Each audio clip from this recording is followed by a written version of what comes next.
Speaker साहब, आपका धन्यवाद करता हूं कि आपने महामहिम के अभिभाषण पे बोलने का मौका दिया। स्पीकर साहब, जब भी कभी महामहिम का अभिभाषण होता है वो एक सरकार का आईना होता है। सरकार ये उसमें बताना चाहती है कि हम आगे क्या करने जा रहे हैं, परंतु इस के पढ़ने के बाद लगा कि सरकार केवल पिछली जो बातें हैं उनका जिक्र किया और आगे का नहीं किया, और पिछला जिक्र करते हुए भी ये भूल गए कि पिछले 10 साल में कितने ही घोटाले हुए उनका जिक्र भी कर देते कि उनमें क्या बात हुई, क्या रिपोर्ट हुई। शराब घोटाला हुआ सोनीपत में, जांच बिठाई गई, आज तक उसकी जांच नहीं। इसमें जिक्र आना चाहिए था, दान घोटाले का आना चाहिए था, चावल घोटाले का आना चाहिए था, रजिस्ट्री घोटाले का आना चाहिए था। जब अपनी उपलब्धियां बता रहे थे तो कम से कम इसमें इसको भी जरूर दिखाना चाहिए था। और मुख्यमंत्री जी ने गवर्नर महामहिम ने के माध्यम से आभार व्यक्त किया कि जनता ने तीसरी बार बीजेपी की सरकार बनाई। और मुख्यमंत्री जी को इस अभिभाषण में सरकार को यह भी दिखाना चाहिए था कि मुख्यमंत्री जी गिनती से 2 दिन पहले कह रहे थे कि सारे इंतजाम हो गए हैं, सारे अच्छे प्रबंध कर दिए गए हैं। तो मुख्यमंत्री जी उनका भी जिक्र कर दो, कौन से प्रबंध थे वो, उनका भी धन्यवाद कर देंगे, आप भी कर दियो। तो ये चुनाव से गिनती से पहले ये मुख्यमंत्री का ध्यान आना कि सारे प्रबंध कर दिए गए, तो निश्चित रूप से ये दर्शाता है कि जो प्रजातंत्र के अंदर जनता का फैसला था उसको चुराया गया, और इस चुराने में ईवीएम का भी इस्तेमाल होया, उसका भी धन्यवाद करना चाहिए था, जो इसमें नहीं है। मुख्यमंत्री जी जब इसका जवाब देंगे, मुख्यमंत्री ने जवाब देने दे देंगे। ठीक है, आप बैठिए, मुख्यमंत्री जब जवाब देंगे दे देंगे। पूरी ट्रांसपेरेंसी है, उस पर क्यों बोल गए? जो सदमे से बाहर निकलो। अध्यक्ष महोदय, ये कितनी गप्पे हारते रहे, हम कोई नहीं बोले, तो बोलने क्यों तो आप किसी ने एतराज किया? विज साहब क्या कह रहे थे, वो पंडित जी क्या कह रहे थे, बार मारी फिर वहीं बैठ गए। चलिए, तो ये कोई बात है? तो अब ये बीच में सभी सदस्य अपनी बात वो विधायकगण है, जवाब देने का मौका मिलेगा। शांति से सुनो, जवाब देंगे मुख्यमंत्री जी, हमने आपकी सुनी है, यहाँ सुनो। स्पीकर साहब, मैं तो ये कह रहा हूं, मैं तो प्रमोद जी कुछ नहीं कह रहा। प्रमोद जी, मैं तो यही कह रहा हूं मुख्यमंत्री जी से, आप अपनी बात कि जब आप इस चर्चा का जवाब दें, कम से कम हमें तो पता लगे कि वो प्रबंध क्या है, हर प्रदेश की जनता को भी पता लगना चाहिए। तो मेरा यही है। और इसका दूसरा, स्पीकर सर, हमारा प्रदेश जो है कृषि प्रधान प्रदेश है, और ज्यादातर लोग यहां खेती से जुड़े हुए हैं, और लगभग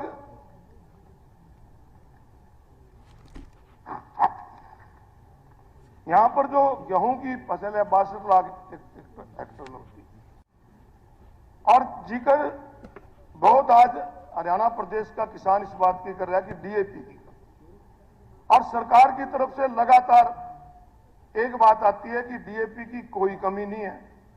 और हमारे कृषि मंत्री जी मेरे मित्र हैं, बहुत लंबे समय तक हम इकट्ठे रहे, और मुझे पता है कि बहुत अच्छी खेती भी करते हैं, इन्होंने खुद खेती की है, परंतु मुझे समझ नहीं लगती। कहते हैं कमी नहीं है, लाइन लगी हुई है। डीएपी एक ऐसी चीज है, स्पीकर सर, आप भी किसान हैं, जो केवल बिजाई में डाली जाती है। जब खेत में बीज डालते हैं डीएपी डालते हैं, और जब बिजाई के समय डीएपी नहीं मिलेगी, आज लाइनों में लग रहे हैं। एक उकुलाना लड़के के किसान ने आत्महत्या कर ली। कितनी दुख की बात है कि लाइन को समय पे डीएपी नहीं मिलती। तो इस प्रकार डीएपी की जो आपके पास आंकड़े हैं सरकार के पास कि डीएपी की कितनी खपत है, कितनी हमें मिलनी चाहिए, और एक कृषि वैज्ञानिक हुए हैं भारत सरकार के डॉक्टर लाठर, उन्होंने कहा कि हर साल 10% डीएपी की डिमांड बढ़ रही है, क्योंकि डीएपी डालने से फसल ज्यादा होती है। तो इसलिए सरकार को पहले इसका इंतजाम करना चाहिए था, जो सरकार इसको नहीं कर पाई। और एक और बड़ा इशू है पराली जलाने का। मुझे लगता है कि सुप्रीम कोर्ट के लोग जो जज हैं हमारे माननीय, वो सरकार पे डांट मारते हैं, सरकार अपना गुस्सा किसानों पे काट देती है। अब मुझे एक बताओ कि एक ऑफेंस करने पे सजा एक ही बार मिलती होगी, परंतु पराली जलाने के मामले में एक ऑफेंस में जुर्माना भी किसान पे लगा देते हैं, उसके ऊपर एफआईआर भी कर देते हैं और कह देते हैं 2 साल के लिए पोर्टल पे भी आपका नाम नहीं आएगा। एक ऑफेंस की 3-3 सजा हरियाणा प्रदेश की सरकार किसान को दे रही है। ये किस प्रकार की सरकार? स्पीकर सर, इस चीज को गौर करना चाहिए। और ये जो पराली का पोल्यूशन है, जो पोल्यूशन है स्पीकर साहब, खाली हवा से नहीं होता, हवा के साथ पानी का भी होता है, आवाज का भी होता है। इन सारी चीजों पे ध्यान देना चाहिए। आज प्रदूषित पानी है, नालों में पानी है, और पानी है, तो इस प्रकार। और रही स्पीकर सर, पराली किसान मजबूरी में जलाता है, पराली कोई शौक से नहीं जलाता। पराली क्योंकि बिजाई करनी होती है, किसान के पास इतने साधन नहीं है।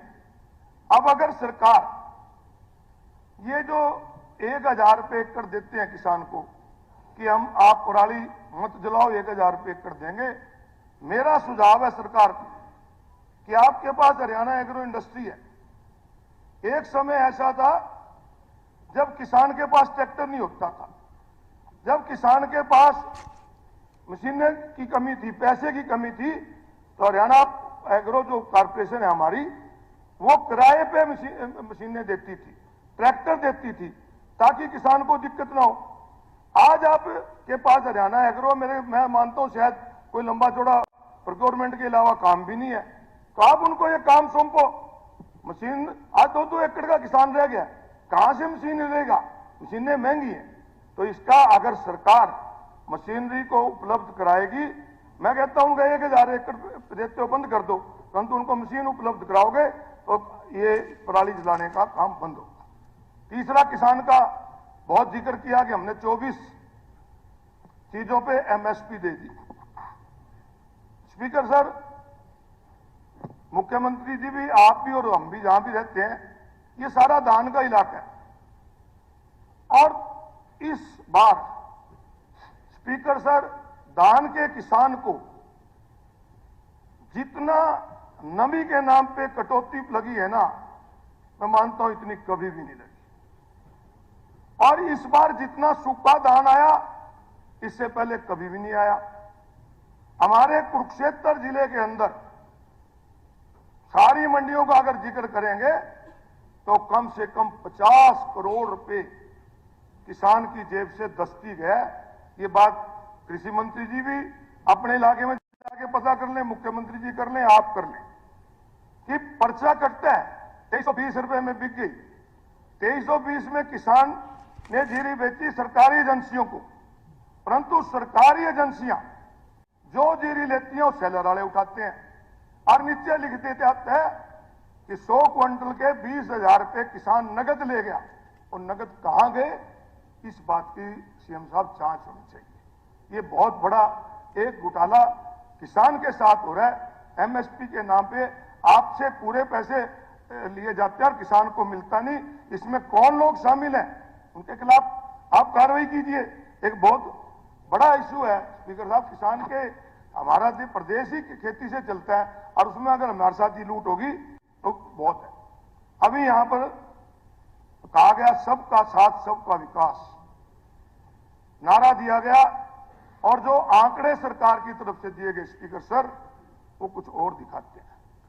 आज हरियाणा प्रदेश की जो आबादी है उसमें 70% आबादी आज हमारी बीपीएल से नीचे। एक तरफ हम कहते हैं प्रति व्यक्ति आय हमारी बढ़ रही है, प्रति व्यक्ति आय बढ़ रही है तो 70% से नीचे कैसे चली गई? ये स्पीकर साहब वही बात है कि एक एवरेज निकाल ली जाती है। आपकी जेब में 100 रुपए है, मेरी जेब में 10 रुपए है, 110 की एवरेज निकाल लेंगे तो 55 होने चाहिए। मेरे 55 कहां है? 45 कौन देगा? इसको कौन पूरे करेगा? 70% आबादी हमारी आज बीपीएल में चली गई है। ये बड़ा सोचने का विषय, बड़ा गंभीर इशू है।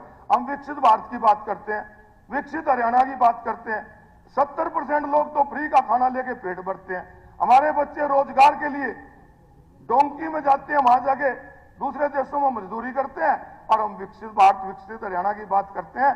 बेरोजगारी में हम नंबर 1 पे चले जाते हैं, महंगाई पे हम नंबर 1 पे चले जाते हैं।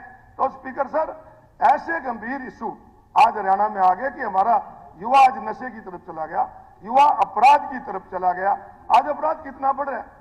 हमारे कुरुक्षेत्र जिला जो हम सीएम का जिला है, आज उसके अंदर रोजाना गोलियां चलती हैं।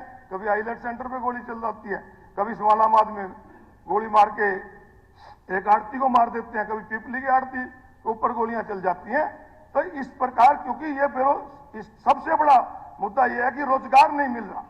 अगर रोजगार मिला होता तो हमारे बच्चे आज अपराध की तरफ ना जाते, हमारे बच्चे नशे की तरफ ना जाते। ये गंभीर मुद्दा है। जिक्र करते हैं कौशल रोजगार के अंदर, और बहुत जिक्र किया मूलचंद जी ने भी, विज साहब ने, कि हमने खर्ची पर्ची बंद कर दी। तो मैंने यूं तो बता दो, जो ये कौशल रोजगार में लगे हैं, यूं किसी पर्ची से लगे हैं। हमारे कुरुक्षेत्र में नगर परिषद में 50 एम्प्लॉइज लगे हैं।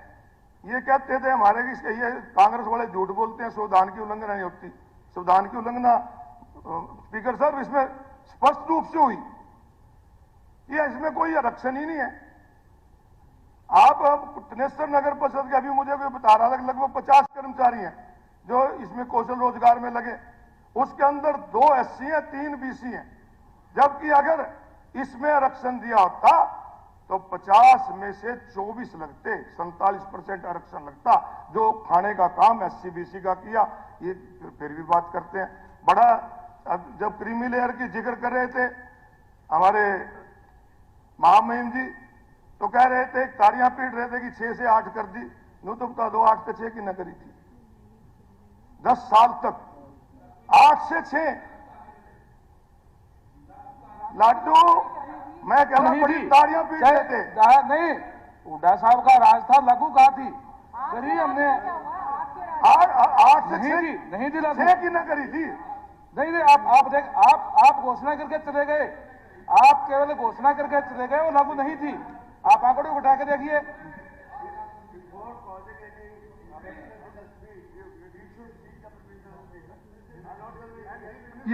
ये तो सभी को फॉलो करना चाहिए, ये सभी को फॉलो करना चाहिए। अशोक अरोड़ा जी, आप अपना जारी रखिए। अगर कंक्लूड हो गया तो ठीक है, नहीं तो जल्दी अभी तो मैं रह रहे। ठीक है, आप करिए फिर, कर लो। चलिए अरोड़ा जी। स्पीकर साहब, एक और बहुत गंभीर इशू है हरियाणा के अंदर। आज सब लोगों को हमें सोचना चाहिए कि आज डेंगू का बहुत प्रकोप है। हर जगह डेंगू के केस बढ़ रहे हैं, और इसके बचाव के लिए अगर सरकार पहले से फॉगिंग कराई होती, सफाई की व्यवस्था ठीक की होती, तो ये आज इतना डेंगू नहीं फैलता। और मुझे हैरानी होती है कि डेंगू को रोकने की बजाय, डेंगू के उपाय करने की बजाय, जो हेल्थ डिपार्टमेंट के अधिकारी या कर्मचारी हैं, वो आंकड़े छुपा रहे हैं। आंकड़े छुपाने से नहीं होगा। अब हमारे परसों में स्टेटमेंट पढ़ रहा था कि 230 पेशेंट कुरुक्षेत्र में डेंगू के पाए गए, जबकि कोई हॉस्पिटल ऐसा नहीं जिसमें 200 तक कम हो। एक हॉस्पिटल भरे पड़े हैं, और लोग, कईयों की जान भी जा चुकी है। तो इस गंभीर पे सरकार को गंभीर होना चाहिए, इसके ऊपर आना चाहिए। और एक और स्पीकर सर, एजुकेशन के ऊपर अभी मैं पढ़ रहा था कि 53% जो प्राइमरी के बच्चे हैं वो प्राइवेट स्कूलों में जा रहे हैं,